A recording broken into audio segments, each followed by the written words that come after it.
అండి, ఈరోజు పెసరపప్పు వేసుకుందాం. దానికి మ్యాంగోని ఇలా కట్ చేసి పెట్టుకోవాలి. చూసారు కదా, పెద్ద పెద్ద ముక్కలుగా ఇలా కట్ చేసి పెట్టుకోవాలి మ్యాంగోని. ఇప్పుడు మిక్సీకి తీసుకుని ఇందులో పెసరపప్పు వేసి మిక్సీ వేసుకోవాలండి. పెసరపప్పు చూసారు కదా, మూంగ్ దాల్ పచ్చి మూంగ్ దాలేనండి. 1 కప్పు పెసరపప్పు, అలాగే 1 కప్పు కారం,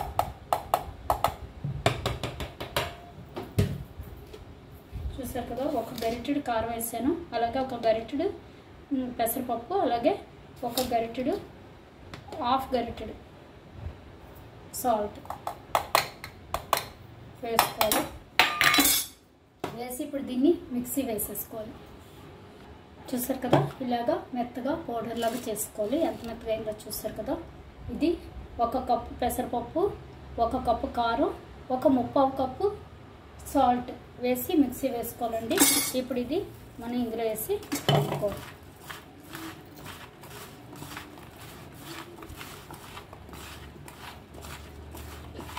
చూసారు కదా, ఇలా కలుపుకొని ఇప్పుడు ఇందులో మనం గ్రౌండ్నట్ ఆయిల్,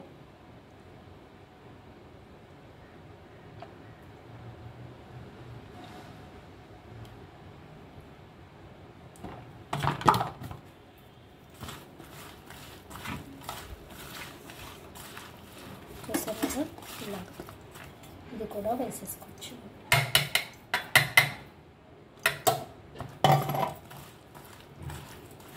అంతేనండి, పెసరపప్పు రెడీ.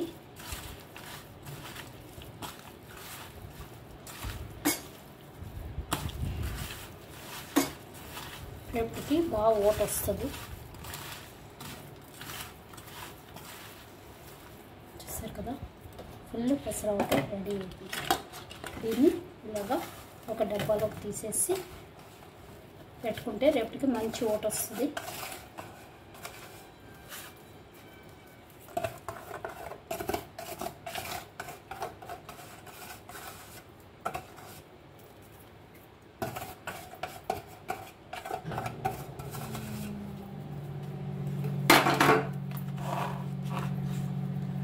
దీంట్లో కొంచెం మనం ఆయిల్ వేద్దాం, కొంచెం అంతే. పెసరపప్పు రెడీ. పెసరపప్పుతో ఓకే అండి. కొంతమంది ఇది వేయించి కూడా పెడతారు, పెసరపప్పును వేయించి కూడా, కానీ ఇలాగే బాగుంటుంది టేస్ట్. ట్రై చేయండి. Thank you. చూసారు కదా, మంచి ఓటతో వస్తుంది. ఇలా పెట్టి మూత పెట్టి పెట్టేసుకోవడం.